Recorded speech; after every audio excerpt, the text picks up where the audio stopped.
कुछ example discuss करेंगे कि मोल फ्रैक्शन हम कैसे कैलकुलेट करते हैं किसी भी सॉल्यूशन की, किसी भी कंपोनेंट की। तो हमारे पास एग्जांपल है, a solution is prepared by adding 60 gram of methyl alcohol to 120 gram of water. Calculate the mole fraction of methanol and water. एक सॉल्यूशन है, हमने बनाया है, कैसे प्रिपेयर किया है, जब हमने 60 ग्राम ऑफ मिथाइल अल्कोहल को ऐड किया है 120 ग्राम ऑफ वाटर में, तो हमने मिथनॉल और वाटर की मोल फ्रैक्शन जो है वो कैलकुलेट करनी है। अब हमने सॉल्यूशन बनाया है, सॉल्यूशन में हमने क्या डाला है, ये हमारे पास एक सॉल्यूशन बन गया। इसमें हमने ऐड किया है 60 ग्राम मिथाइल अल्कोहल और 120 ग्राम वाटर। मतलब जो हमेशा जो लेसर क्वांटिटी में होता है वो हमारे पास क्या होता है, सोल्यूट, और जो लार्जर क्वांटिटी में होता है वो हमारे पास क्या होता है, सॉल्वेंट। तो यहाँ पे मिथाइल अल्कोहल क्या है, सोल्यूट, और वाटर क्या है, सॉल्वेंट। इन दोनों को मिक्स करके हमने क्या बना दिया है, सोल्यूशन बना दिया है। अब हमने मिथाइल अल्कोहल की भी मोल फ्रैक्शन कैलकुलेट करनी है और वाटर की मोल फ्रैक्शन भी क्या करनी है, कैलकुलेट करनी है। सबसे पहले हम देखेंगे कि हमें गिवन में क्या दिया हुआ था। हमें गिवन में दिया हुआ है mass of methyl alcohol, mass of methyl alcohol. Methyl alcohol methanol भी बोलते हैं। इसका मास दिया हुआ 60 ग्राम। तो अगर हम बात करते हैं मोल फ्रैक्शन की, तो मोल फ्रैक्शन हमारे पास किसके बराबर होती है, जिसको हम काई से रिप्रेजेंट करते हैं, number of moles of component. वो कंपोनेंट सोल्यूट भी हो सकता है और सॉल्वेंट भी हो सकता है, upon total number of moles in the solution. तो यहाँ पे हमें मास दिया हुआ है, लेकिन यहाँ पे तो मोल फ्रैक्शन में नंबर ऑफ मोल्स है, तो पहले हम नंबर ऑफ मोल्स कैलकुलेट करेंगे। तो number of moles of methanol, अगर हमें मिथनॉल की कैलकुलेट करनी है चाहे वाटर की कैलकुलेट करनी है, तो दोनों में हमें नंबर ऑफ मोल चाहिए, मिथाइल अल्कोहल के भी और वाटर के भी। लेकिन हमें जो है वो हमें मास दिया हुआ है, तो पहले हम दोनों के नंबर ऑफ मोल्स कैलकुलेट करेंगे। नंबर ऑफ मोल्स मिथनॉल के किसके इक्वल हो जाएंगे, नंबर ऑफ मोल्स निकालने का फॉर्मूला क्या होता है, जो हमने मोलैरिटी में पढ़ा है, मास अपॉन जिसका नंबर ऑफ हमने मोल्स निकालने उसी का मास अपॉन मॉलिक्यूलर मास, या मोलर मास भी बोलेंगे इसको। तो मास हमें दिया हुआ है इसका मिथनॉल का 60 ग्राम। मॉलिक्यूलर मास किसके बराबर होगा, मिथनॉल का। मिथनॉल का फॉर्मूला होता है हमारे पास CH3OH, इसको मिथाइल अल्कोहल भी बोलेंगे। एक कार्बन एटम का मास होता है 12, तो यहाँ पे एक ही है तो यहाँ पे 12 भी आएगा। प्लस एक हाइड्रोजन एटम का मास होता है 1, तो यहाँ पे कितने हाइड्रोजन एटम है, 3 और 1 4, तो आ जाएगा 1 into 4। प्लस एक ऑक्सीजन एटम का मास होता है 16, तो आ जाएगा 16, एक ही है यहाँ पे। तो अगर हम इसको कैलकुलेट करेंगे तो कैलकुलेट करके आ जाएगा हमारे पास 32। कैलकुलेट करने के बाद क्या आ जाएगा हमारे पास, 32। तो इसका मॉलिक्यूलर मास मिथनॉल का कितना निकला, 32। तो मास कितना है हमारे पास 60, मॉलिक्यूलर मास कितना निकला 32, डिवाइड करेंगे तो आ जाएगा हमारे पास 1.875। ये हमारे पास निकले नंबर ऑफ मोल्स किसके, सोल्यूट के, जो हमारे पास यहाँ पे क्या है, मिथाइल अल्कोहल। ठीक है। अब हमें मोल फ्रैक्शन वाटर की भी निकालनी है, तो वाटर के भी नंबर ऑफ मोल्स हमें निकालने पड़ेंगे। तो मास ऑफ वाटर दिया हुआ है 120 ग्राम।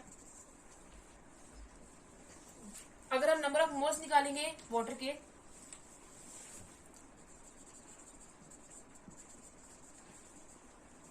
वो किसके बराबर हो जाएगा, मास अपॉन मॉलिक्यूलर मास,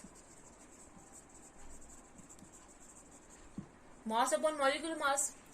अब मास तो दिया हुआ वाटर का कितना, 120 ग्राम। तो नंबर ऑफ मोल्स जो है, मॉलिक्यूलर मास हम कैसे कैलकुलेट करेंगे, molecular mass of water, water का फॉर्मूला होता है H2O। तो मॉलिक्यूलर मास किसके बराबर हो जाएगा, एक हाइड्रोजन का मास होता है 1, तो 2 का कितना होगा, 2 into 1। प्लस एक ऑक्सीजन का होता है हमारे पास 16, तो एक ही है तो आ जाएगा 16। तो अगर इसको हम कैलकुलेट करेंगे तो आ जाएगा हमारे पास क्या, 18।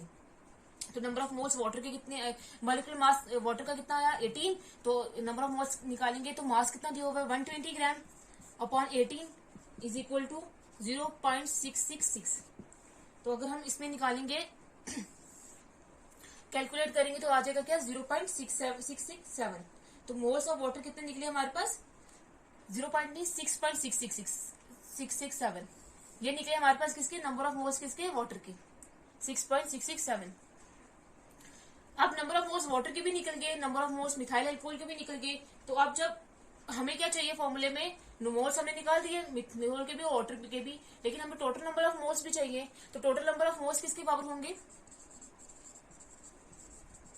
वो सोल्यूट के भी होंगे प्लस सॉल्वेंट के भी होंगे, जो टोटल कंपोनेंट उसमें प्रेजेंट होंगे। तो यहाँ पे सोल्यूशन में हमारे पास 2 ही कंपोनेंट है, एक सोल्यूट और एक सॉल्वेंट है। वो दोनों कौन से हैं, एक मिथनॉल है, दूसरा क्या है, वाटर है। तो इसके total number of mole solution के कितने हो जाएंगे, मिथनॉल और वाटर के ही होंगे। तो मिथनॉल के हमारे पास 1.875 प्लस वाटर के हैं 6.667, तो इनको अगर हम ऐड करेंगे तो आ जाएगा 8.542। ये निकले हमारे पास टोटल मोल्स किसके, सॉल्यूशन के। अब हमें सब कुछ मिल गया है, तो अब हम क्या करेंगे, मोल फ्रैक्शन कैलकुलेट करेंगे। तो मोल फ्रैक्शन पहले हम इसको डिनोट करते हैं काई से। पहले हम निकालेंगे मिथनॉल की, तो आ जाएगा काई मिथनॉल किसके बराबर होगा, number of moles of that component, वो वाला कंपोनेंट कौन सा है, मिथनॉल। इसके नंबर ऑफ मोल्स कितने निकले हैं 1.875 upon total number of moles. Total number of moles कितने निकाले हमने 8.542। तो अगर हम इसको डिवाइड करेंगे तो आ जाएगा 0.220। ये निकले मोल फ्रैक्शन किसकी हमारे पास, मिथनॉल की। अब हमें वाटर की भी निकालनी है, तो काई वाटर किसके बराबर होगा, उसके नंबर ऑफ मोल्स, वाटर के नंबर ऑफ मोल्स कितने हैं हमारे पास 6.667, टोटल नंबर ऑफ मोल्स कितने हैं 8.542, तो ये आ जाएगा हमारे पास किसके बराबर 0.780। तो ये निकली हमारे पास क्या, मोल फ्रैक्शन मिथनॉल की भी और वाटर की। तो इस तरीके से हम किसी भी सॉल्यूशन का अगर मोल फ्रैक्शन जो है, किसी भी कंपोनेंट का मोल फ्रैक्शन कैलकुलेट कर सकते हैं। अगर सपोज जैसे अगर हम फॉर्मूला भी लगा सकते हैं, वो जो हमने दिया था chi A is equal to 1 minus chi B, chi B is equal to 1 minus chi A. अगर हमें सपोज वाटर की अगर हमें मोल फ्रैक्शन दी हुई थी, तो हम इस फॉर्मूले को कैलकुलेट लगा के हम मोल फ्रैक्शन जो है वो मिथाइल अल्कोहल की कैलकुलेट कर सकते थे। तो अगर हमें इसकी काई बी दी होगी, मतलब मोल फ्रैक्शन अगर हमें दी होगी मिथाइल अल्कोहल की दी होगी, तो हम जो है वाटर की भी कैलकुलेट कर सकते हैं। तो इस तरीके से अगर हम ये फॉर्मूला, अगर हमें मोल फ्रैक्शन एक कंपोनेंट की दी होगी तो ये फॉर्मूला लगा के हम दूसरे कंपोनेंट की निकालेंगे। लेकिन जब हमें दोनों कंपोनेंट की निकालनी होगी, तो पहले हम नंबर ऑफ मोल्स कैलकुलेट करेंगे, फिर total number of moles calculate करेंगे, देन फिर क्या कैलकुलेट करेंगे, मोल फ्रैक्शन उस दो इन कंपोनेंट्स की हमें निकालने के लिए दी होगी।